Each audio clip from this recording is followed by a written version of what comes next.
آپ نے ایک دفعہ اپنی مسجد میں غامدی صاحب کا داخلہ منع کر دیا تھا. قرآن میں تو یہ بھی نہیں آیا کہ آدم علیہ السلام پہلے پیغمبر ہے.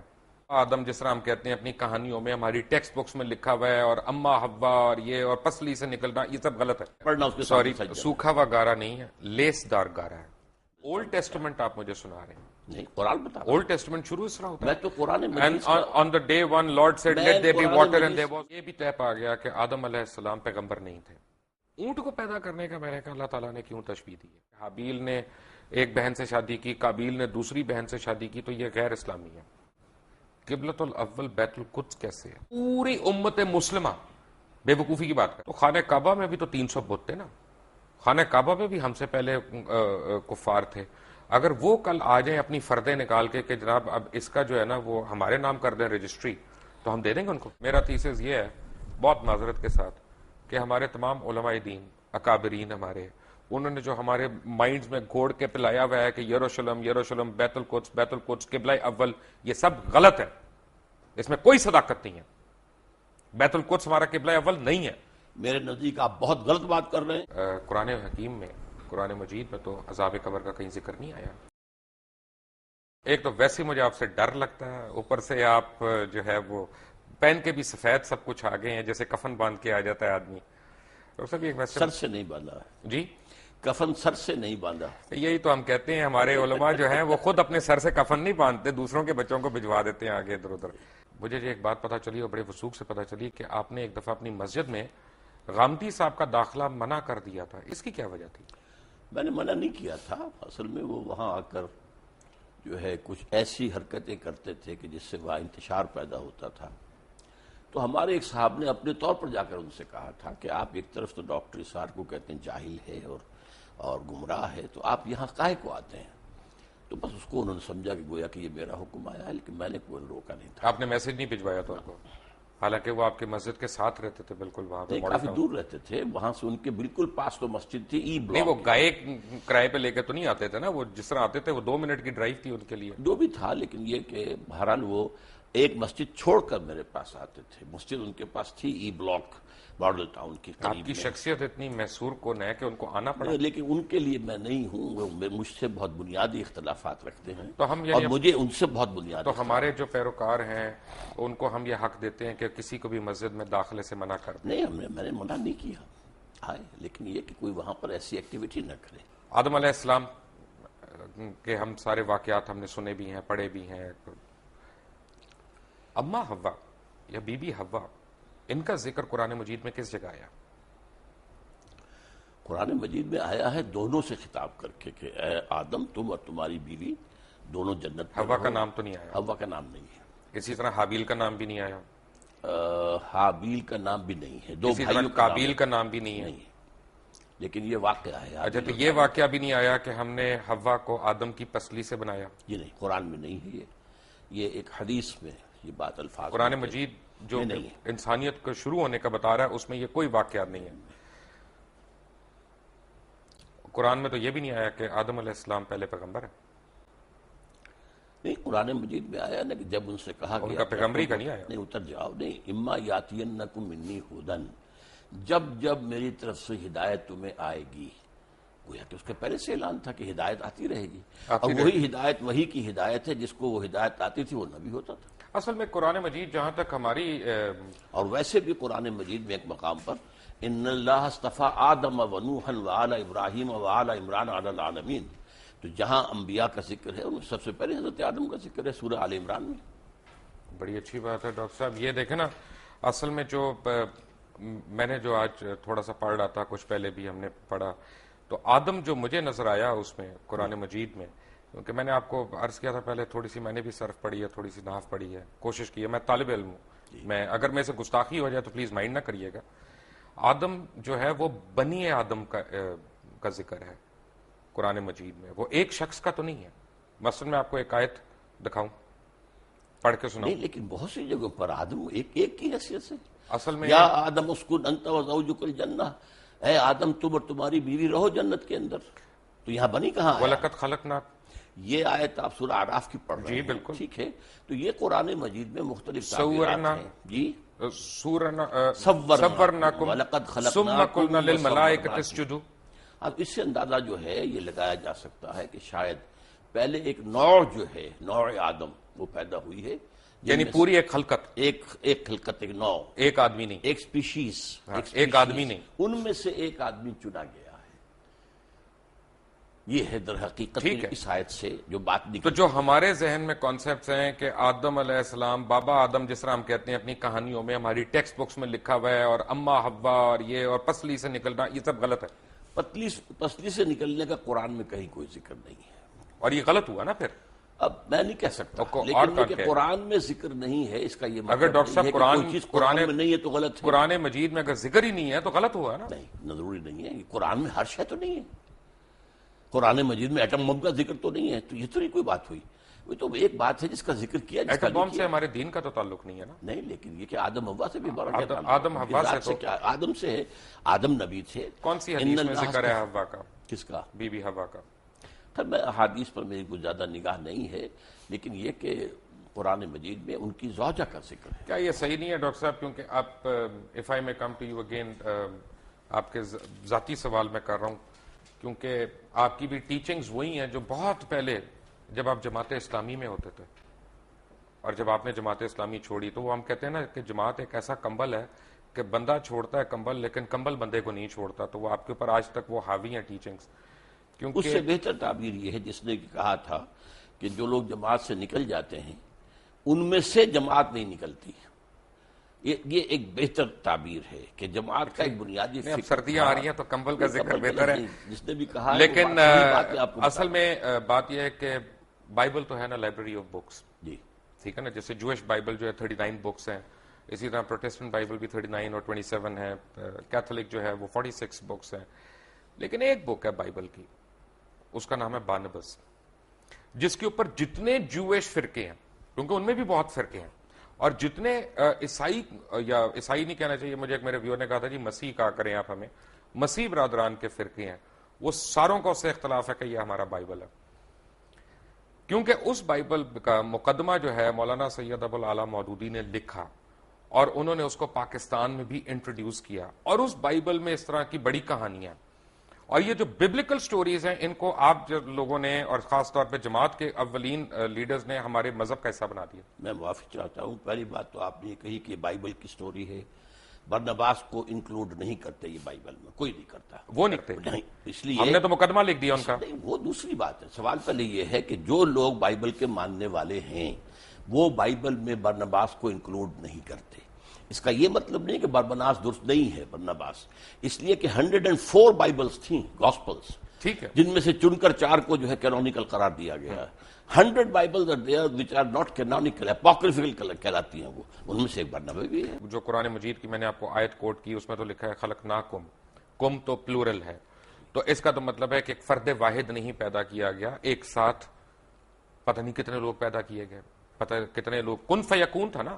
میں نے عرض کیا نا ایک species, homo sapiens species which are an animal, اس میں سے ایک کو سلیکٹ کیا گیا اور اس میں اللہ نے روح پھونکی، and he became Adam, he was a person, وَلَقَدْ خَلَقْنَاكُمْ ثُمَّ صَوَّرْنَاكُمْ ثُمَّ قُلْنَا لِآدَمَ یہ تو سارا قُلْنَا لِلْمَلَائِكَةِ اسْجُدُوا لِآدَمَ، اب آدم کا لفظ آیا، پہلے جو ہے جمع کا صیغہ، آدم، جس طرح انسان کا لفظ قرآن میں آیا کہ انسان ایک فرد واحد بھی ہے اور انسان پوری انسانیت بھی ہے، الانسان بن جائے گا وہ، لیکن یہ کہ یہ اس میں تو انسان ہوگا تو ایک انسان، الانسان تو سارے انسان، یا کوئی خاص معین، یہی آدم کے لیے بھی ہے۔ آدم سو وی کین ریسٹ ایشورڈ کہ یہ جو ببلیکل سٹوریز ہم پڑھ رہے ہیں یہ ان میں صداقت نہیں ہے۔ ہم نہیں کہہ سکتے، اصل میں ان چیزوں کی انٹرپریٹیشن کے اندر اختلاف ہو سکتا ہے، لیکن یہ ہے کہ آدم جو ہیں وہ سلیکٹ کیے گئے، 2 مرتبہ قرآن میں آیا ہے کہ فرشتوں سے میں نے کہہ دیا تھا کہ میں ایک بشر بنانے چلا ہوں، انی خالق بشرا من صلصال من حمأ مسنون فاذا سویتہ ونفخت فیہ من روحی فقعوا لہ ساجدین، میں ایک بشر بنانے چلا ہوں جو مٹی سے، جو سوکھا ہوا گارا ہے، اس سے جب میں اس کی تکمیل کر لوں اور اس کی نوک پلک سوار دوں اور پھر میں اس میں اپنی روح میں سے پھونک دوں تو پھر پڑھنا اس کے سامنے سجدہ۔ سوکھا ہوا گارا نہیں ہے، لیس دار گارا ہے، لیس دار بھی کہا، سوکھا نہیں کہا۔ دیکھیے الفاظ کئی آئے ہیں، تراب بھی آیا، صرف مٹی کو کہتے ہیں، تین کہتے ہیں گارے کو، تین لازم وہ ہے جو آپ کہہ رہے ہیں، وہ جو جس کے اندر لیس پیدا ہو جاتا ہے، پھر سال وہ سوکھ کر جو کھڑکنے لگے، من حمئ مسنون، کیونکہ اللہ تعالیٰ نے یہ بھی فرمایا نا کہ سٹیجز ہیں. سب کی شکلیں اللہ تعالیٰ نے مختلف کی، سب کی بولیاں مختلف کی، سب کے اعداد و اطوار مختلف کیے. تو یہ تو نہیں ہو سکتا نا کہ میرا بیٹا جو ہے وہ بالکل مختلف شکل کا ہو، مختلف آپ رنگت کا کا. بیٹا تو نہیں، لیکن آپ کا پڑ پوتا سکڑ بوتا ہو سکتا. نہیں یہ لیکن جس طرح کی ریسز بنی ہیں، تو چائنیز بھی this ہیں، is جاپنیز بھی ہیں. By the passage of time, by the passage of time climatic effect ہوئے ہیں، مختلف علاقوں کے اثرات ہوئے ہیں، اس سے یہ ہے کہ شکلیں بدلی، رنگ بدلے. انسان کو چھوڑ دیں ایک سیکنڈ کے لیے. اچھا. جانور کیسے آئے؟ جی جانور تخلیق سے آئے. تخلیق سے آئے نا. ہاں. کیا ہر جانور پسلی سے نکالا گیا؟ نہیں، پسلی سے تو میں نے اس بات کو بھی نہیں مانا. کیا ہر مچھلی پسلی سے نکالی گئی اس کی مادہ؟ نہیں نہیں بالکل نہیں. تو یعنی اس کا مطلب یہ ہے اللہ ڈاکٹر تعالیٰ کی صاحب، تخلیق کا عمل تھا اور اس کے بارے میں ایک ایوولوشنری پروسیس کو مانا جا سکتا ہے. میں تھوڑا سا کنفیوز ہو گیا. جی میں اصل میں طالب علم ہوں، میں سیکھنے کی کوشش کر رہا ہوں کہ قرآن مجید جیسا معجزہ ہمارے پاس موجود ہے اور اسٹرینتھ میں ہمیں بائبل کی سٹوریز لینی ہے اس کو انٹرپریٹ کرنے کے لیے. بائبل کی سٹوریز کون لیتا ہے؟ قرآن مجید کی. ہم کہہ رہے ہیں نا کہ اس کو آؤٹ رائٹلی ہم ریجیکٹ نہیں کر جی. سکتے. آپ نے کہا نا کہ اس کو آؤٹ رائٹلی ریجیکٹ نہیں کر اگر سکتے. وہ قرآن کے بیان میں فٹ بیٹھ رہی ہو تو میں نے تو قرآن کا بیان آپ کو سنایا ہے کہ میں جب اس انسان کو تیار کر لوں اور اس میں اپنی روح میں سے پھونک دوں تب گر پڑنا اس کے سامنے سجدے میں. وہ روح جو ہے جس کا خاص تعلق ذات باری تعالیٰ کے ساتھ ہے. اچھا جب یہ سجدے میں گرے تو ملائکہ سارے، جن کا سردار اس وقت ابلیس تھا، تو وہ فرشتہ نہیں تھا، نہیں جن تھا، جن. لیکن سردار تو تھا. کان من الجن، سردار بھی ٹھیک ہے. نہیں تھا.